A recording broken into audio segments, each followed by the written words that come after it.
Hey, you guys, welcome back to What is Happening Here? Because what is happening here? What is happening with Candace Owen? My mind was blown on Monday night around 6 p.m. Eastern Time when she unleashed a live video of her podcast on YouTube. And the title of the video was Donald Trump has betrayed America. I knew I had to watch this. I knew I had to watch it. Whatever I was doing, I was leaving it alone. I think I was almost done with work. I was like, forget work. I'm watching this video. Because what? Happy Monday. Just going to pause our Bride of Charlie series just for one day because there's just so much going on right now. Iran is literally on fire. Bill Ackman wants me imprisoned, apparently, for suggesting that American sons and daughters should object to being slaughtered for Israel. Why so triggered? Perhaps because this entire war has been engineered by Israel. Maybe it's that. Donald Trump has very clearly betrayed the American people. You need to accept that. I've had to accept that. He is very clearly not the commander of the armed forces. Bibi Netanyahu is. Miriam Adelson is. She had to put her episode Bride of Charlie on pause. She had to pause it. And that series is on its fifth episode. And it's really good. I recommend it. Really opened my eyes. And some things were kind of like, oh, I don't know. But she had to put it on pause because what's going on? Donald Trump is giving team betrayal. That's how Candace feels. That's not how I feel. That's how Candace feels. Donald Trump has betrayed America. And to be honest, a lot of MAGAs, a lot of Republicans are starting to feel that way. A lot of people who came from the Democratic side and voted for him for 2024 election are starting to feel that way. I'm starting to feel that way a little bit, but I believe in the bigger picture. I have ADHD, dyslexia. I believe in the bigger picture. I believe that everything is not what it seems. I can't go based off the actions that are taking place right there and then. I believe that everything will sum up sooner or later, and then it'll be like, oh, that's why this had to happen. So that's what I believe. But Candace Owen believes something else. I agree nor disagree with her, but I believe she's onto something. She's always onto something. And sometimes some of us are just late. Sometimes I'm late. I was definitely late to realizing that the Democrat was never for us. They were never going to be for us. They were never going to help us out. I was late for that. I voted Obama. I voted twice Obama. I voted for Hillary Clinton. I voted for Joe Biden. So I voted 4 times already for Democrats. And this was going to be the last time. I was like, let Joe Biden be the last time I vote Democrat. But let's figure out what Candace Owen is up to, because, listen. We're 2015, 2016, running around in MAGA hat, catching all of the figurative bullets for supporting him, standing up to the never Trumpers who are now running his administration. This level of deceit and betrayal should sicken you, right? The human spirit isn't really meant to contend with that sort of deceit. You're not supposed to even fathom a scenario where someone like Charlie Kirk quite literally dedicates his entire professional career, builds up an organization meant to help Trump, to empower Trump, conservative principles, one way or the other. And in return, when Charlie Kirk is assassinated in front of the world, Trump dedicates a total of two tweets, 3 tweets at most, to demanding, and he'd never demanded an investigation. And one of those tweets that he dedicates to Charlie Kirk is an AI image of Charlie hugging an Israeli flag. Yeah, it's pretty gross. Trump has shown more interest in debunking the mainstream media narrative about whether or not he's balding than he showed any interest in investigating who murdered a person who was supposed to be his dear friend. It was, I will employ every reason. Nope. He was good.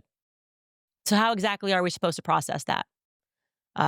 We are to simply understand, I think, that Trump has loyalty to no one but himself. It probably wasn't even anything that deep. that they offered him. It was probably just like, hey, we'll give you a piece of real estate in Gaza with your name on it.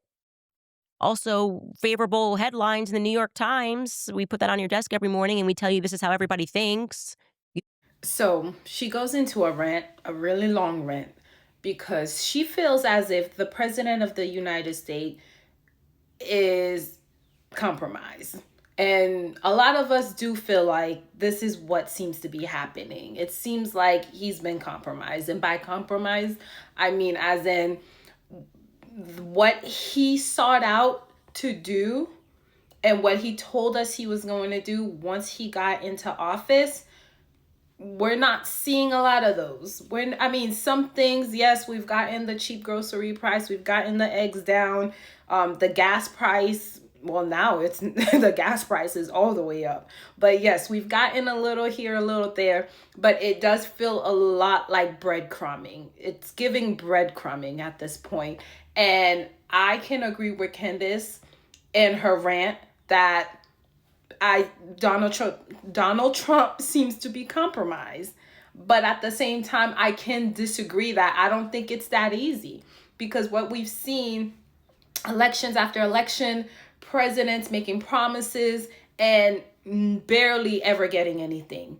Barely ever getting anything. And that was the number one reason why I left Democrat Party. I was tired of the breadcrumb. I was tired of the promises and nothing ever happening. And this is the same thing happening. It's like no matter what party you go to, the same thing continues to happen. And I believe Candace Owen is speaking in relation to that.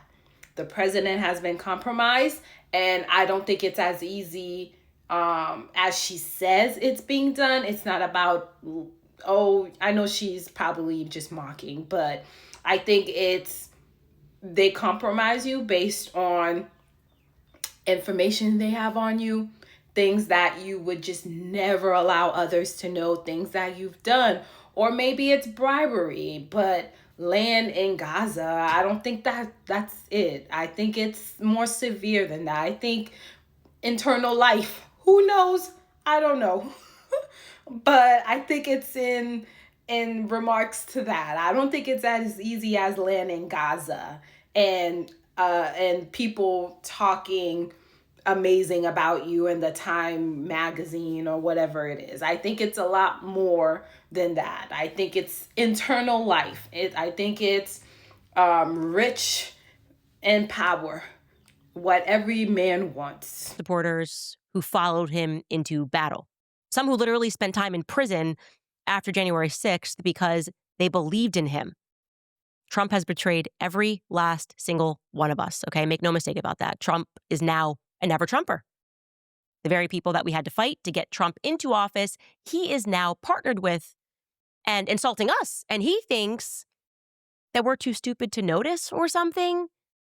That he promised low gas prices, that he promised no more forever wars, no more involvement in Middle East conflict. And we're now getting the exact opposite.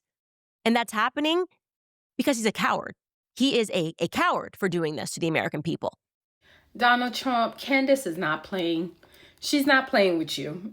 She is furious. You were put into the office for a reason. You're put into office to make changes. We believe that you were not like the typical politician that just makes promises after promises and keeps nothing. All of a sudden has dementia the minute you get into office.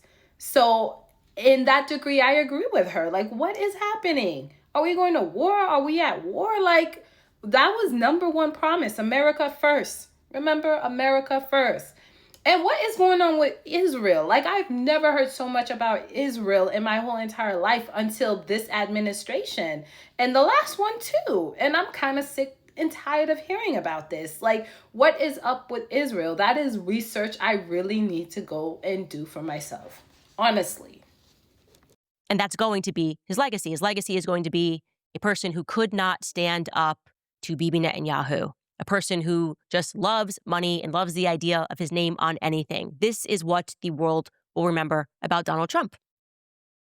Thus far, in 1 year, to recap, his administration has worked to allow the erosion, slow erosion of the First Amendment on college campuses, special carve-outs for anti-Semitism. So, in effect, hate speech laws. There's a new IHRA definition for anti-Semitism, a definition that is so broad that it includes, quote, accusing Jewish citizens of being more loyal to Israel or to the alleged priorities of Jews worldwide than to the interest of their own nations. That's interesting. Again, I'm the type of person who believes in the bigger picture. So I cannot make a decision of whether Donald Trump has forsaken his people. Has he betrayed us? Or is this part of a whole diabolical plan that is going to result in the favor of the American people? I don't know yet. It's round 2 now. We're in year 2. And the only thing I can do is keep myself informed, continue to do my own personal research and not just listen to what people say. Even my favorite podcasters, creators like Candace Owen, just continue to do my research and keep an open mind. But anywho, thank you for joining me, you guys, and trying to figure out what is going on here, what's happening. Stay tuned for the next episode because we are going to figure out what's going on sooner than later, hopefully.